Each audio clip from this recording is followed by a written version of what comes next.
fire ignites passion and creativity.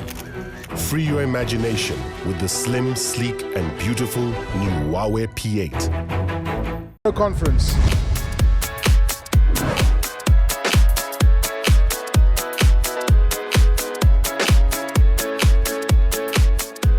Then it was time for the team to take a hop, skip and a jump across to Bryanston in the Google head office, where YouTube had invited South Africa's top vloggers to discuss the business of YouTube and of course whether or not they make money.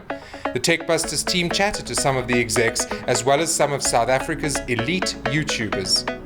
Right now, if you look at it, video accounts for sort of over 75% of all internet traffic consumed.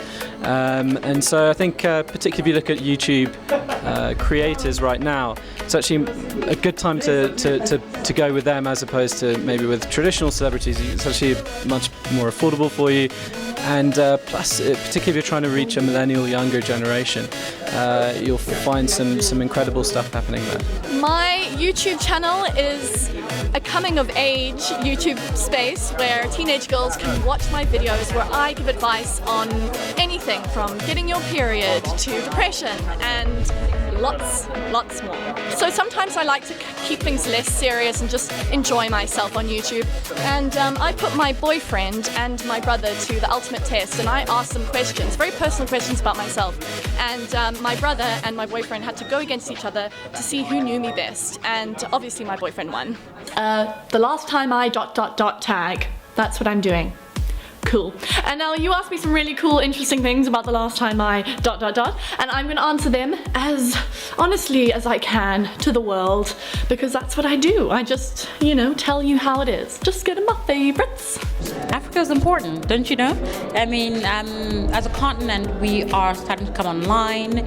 People are looking for local content. People are looking for interesting things to do while they're online. So for Google, it's a great time to just really take our presence seriously. I mean, we've been here for a while, but it's a great time to take our presence seriously. We're in 6 markets around the continent, and the more people come online, the more we will meet them where they need to be. A lot of it's about my swimming career as a professional swimmer.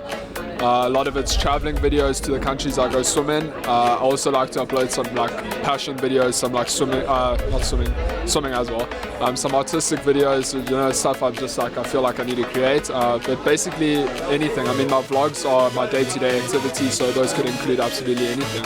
So we have a network of amazing creators in South Africa, and they are doing some amazing things. As you've seen, they create great videos and they build great audiences. And we also want brands to realize that their audiences are all sitting watching videos. They're all on YouTube, they're on social, and they need to start taking those platforms more seriously. So we thought, what better way to put together an event to get the brands and the creators to meet each other and discuss what opportunities could be available for both of them.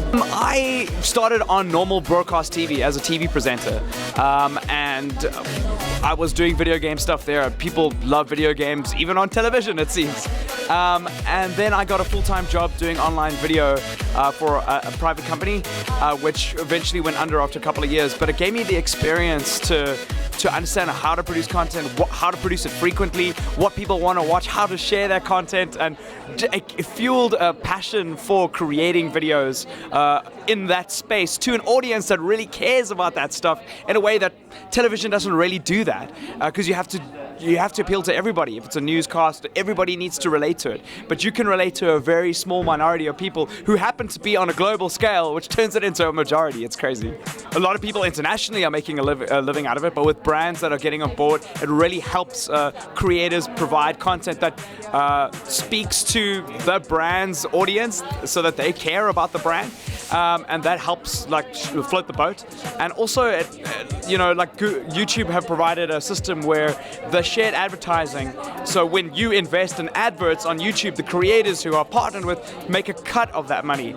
So we in turn become little mini broadcasters, which is cool. And it's possible to make a living. It's not a great living unless you're huge, but it's something, it pays the rent. Someone could make anything from 10,000 Rand to 50,000 Rand in a month on YouTube. So it really does depend on the content and how well the content is. These days with the digital world users don't really want to push messages and hard sell tactics anymore. So we have to find ways to engage with our consumers through ways that entertain them, that educate them, and that's why we think YouTube is a fantastic way to create authentic content that really resonates with your consumer, and at the same time they get value out of that. So that's what's actually very what I love about our channel is that it's not me, it's really my community that I've built up.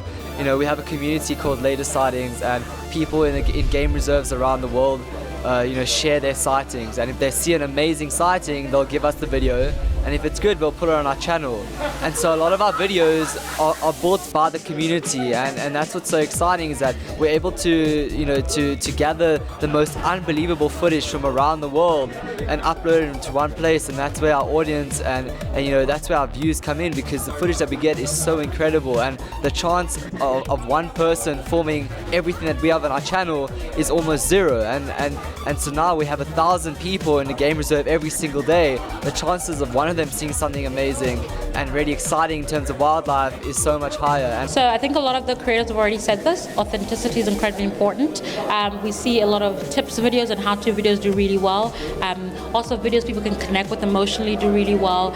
People just being themselves and doing what they're good at. So there's a really popular creator in the UK called Zoella. She does makeup tips, and people love her and they go to watch her do makeup tips. And Suzelle DIY does her DIY, and she's funny and we enjoy watching her do that stuff. And Theodora Lee, who's here as well, talks about how she gives advice to young teens, talking about things that they are either afraid to talk to their parents about or talk to each other about. So it's about being able to open up to an audience with what you have to say and packaging it in an interesting and engaging way. Well, we're only starting to dabble now, but we've seen fantastic results with one of the recent campaigns we've run, where we combined Suzelle, DIY and Nathaniel. We got over 400,000 views on YouTube, which for us is phenomenal as a brand, and it generated mass brand love for the two of them. So I think, definitely looking forward to doing a lot more online in terms of video content. Traditional media isn't going anywhere right now, so TV is still very healthy and strong. What we're finding though is that the younger generation that are coming through consuming more video online than on television. But if you look at it, there's lots of smart televisions as well, so it kind of all rolls into one. But platforms like YouTube are becoming one of the most watched sort of platforms in the world. So if you're a kid growing up nowadays, you probably, statistically, it would be likely that you watch more of your television time on YouTube than on a traditional TV.